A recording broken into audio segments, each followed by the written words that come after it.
You guys ready? We're all good. Yep. All right. First, let me thank you all for coming out today.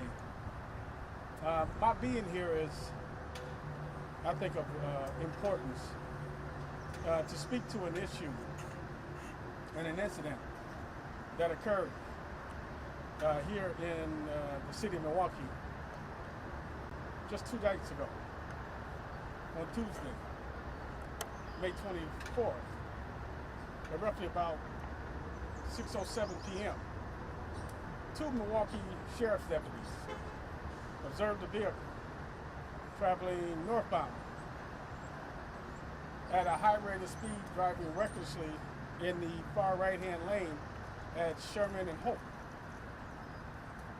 The deputies activated their red lights and sirens and pursued the vehicle northbound.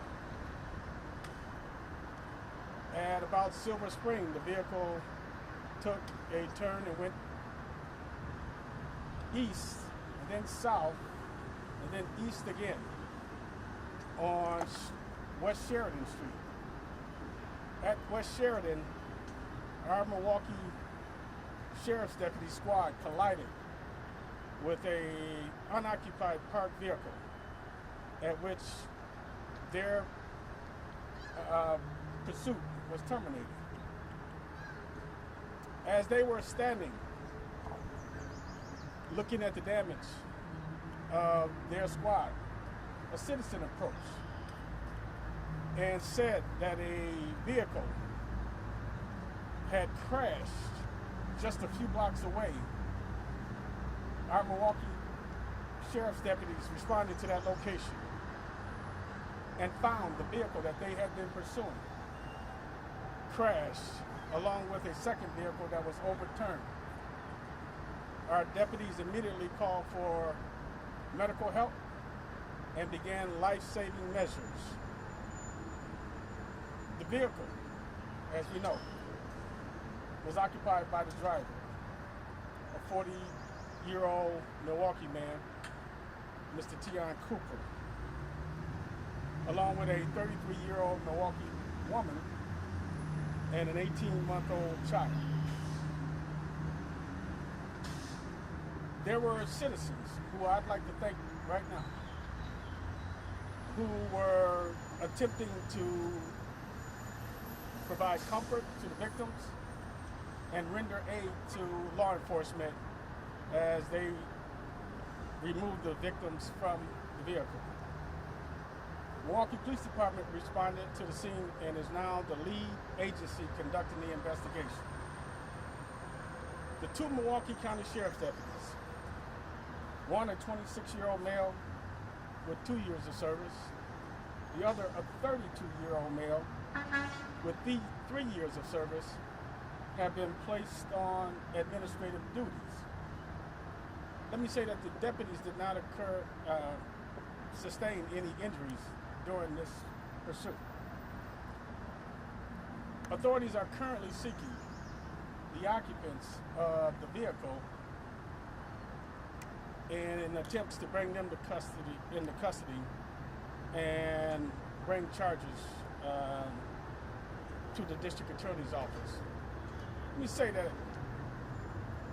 as someone who leads an organization of men and women who risk their lives each day, I'm very grateful for the service and the risk that the sheriff's deputies take each day. But let me also say too, as someone who's a member of this community, that I can't help but express grief and empathy for the family of Mr. Cooper, who was doing nothing but going about his business on that afternoon when the senselessness and the recklessness in our community took his life and injured 2 others and left a stain in this community.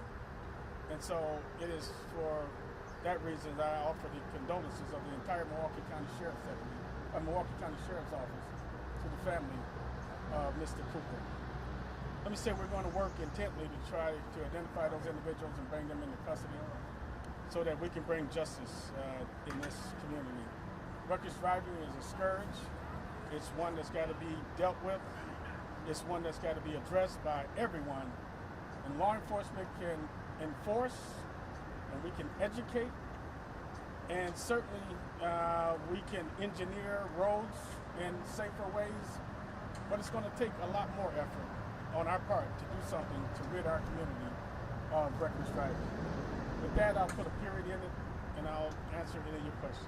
How many suspects are you guys looking for, and do you have any description of these people? We were informed that 2 individuals fled from the striking vehicle into the alley. Descriptions are very vague at this point right now, but 2 males fled in the alley, and not much more descriptive at that time. We've heard that the car may have been stolen. Do you confirm that? Do you know at this time? Don't have any record of it being stolen at this point. Pull that person over the day before? Or that car? We did not. We did not, no. Can you tell us how fast the suspects were driving? How fast did the pursuit before There it was were called off? points in the pursuit where our sheriff's vehicle was traveling over 90 miles an hour. It's yet to be determined the speed at which the striking vehicle was traveling, in as much as the deputies did not observe the crash itself when it occurred. Will you be the process of kind of how when a pursuit should end? Obviously, they ended the pursuit because they hit a hard car. So can you kind of take us through that process? When and like how long should they pursue this car before they call it off? The deputies broadcast the time of day, the road conditions, the density of traffic, pedestrian and vehicular traffic, and any other factors that might either make for them to have to make a decision to terminate a pursuit, and or a supervisor who is monitoring to make a determination. And so those are the variables that they're acting under. Sheriff, have you seen the dash cam footage, and do you plan on releasing it? I have seen footage up to the point where our deputies collided with the unoccupied parked vehicle, at which point there is no more footage and certainly no footage of the crash at the intersection at 37th and Sheridan. Do you plan on releasing that footage to the public? We've turned it over to the Milwaukee Police Department, and now they're the lead investigators at this point right now. Do you have any leads on these 2 suspects, the driver and the passenger? Anything? People reaching out to you? Are you going anywhere with this investigation, or should I say, do you know if the Milwaukee Police Department is? We're working on a premise. We may be able to identify the individuals responsible. Certainly, the vehicle owner is someone that needs to be talked to. I'm not certain at this point whether he or she has been contacted by authorities at this point. And maybe that person can help us identify who was driving the vehicle at the time of the collision. You touched on this, but there's now a baby growing up without his dad or without that male in their life, and the woman in the car.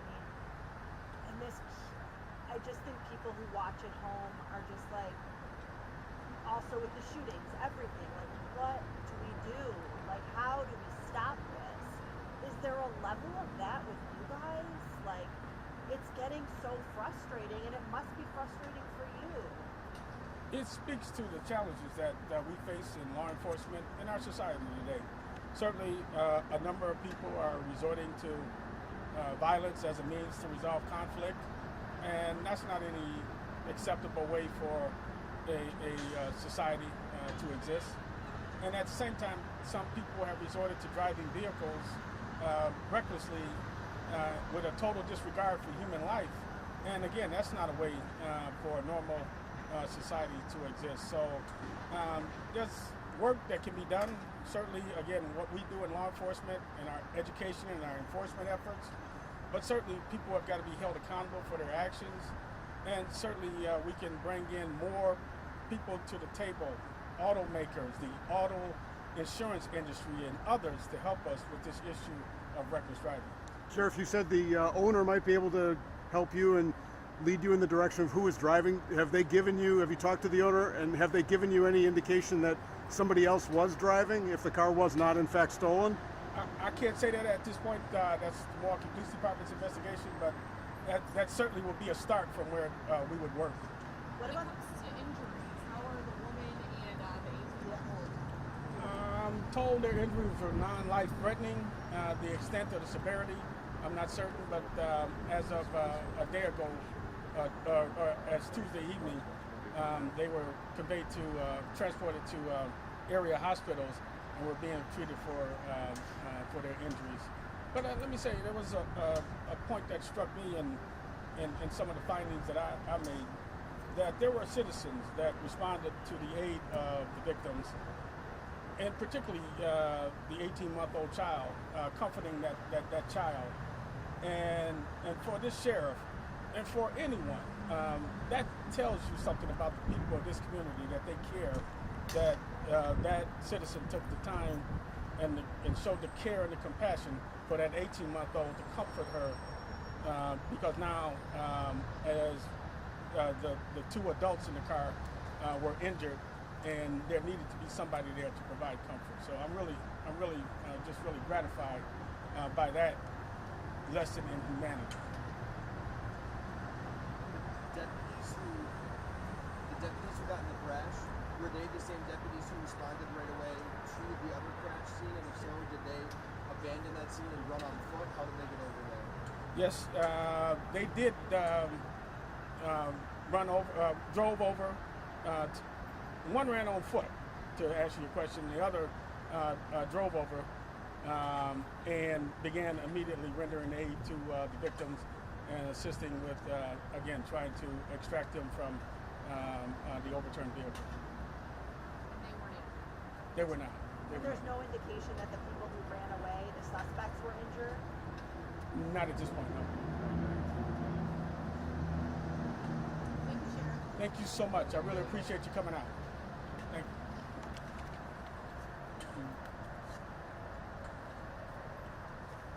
If you guys have any follow-up questions, you know how to contact me. Thank you.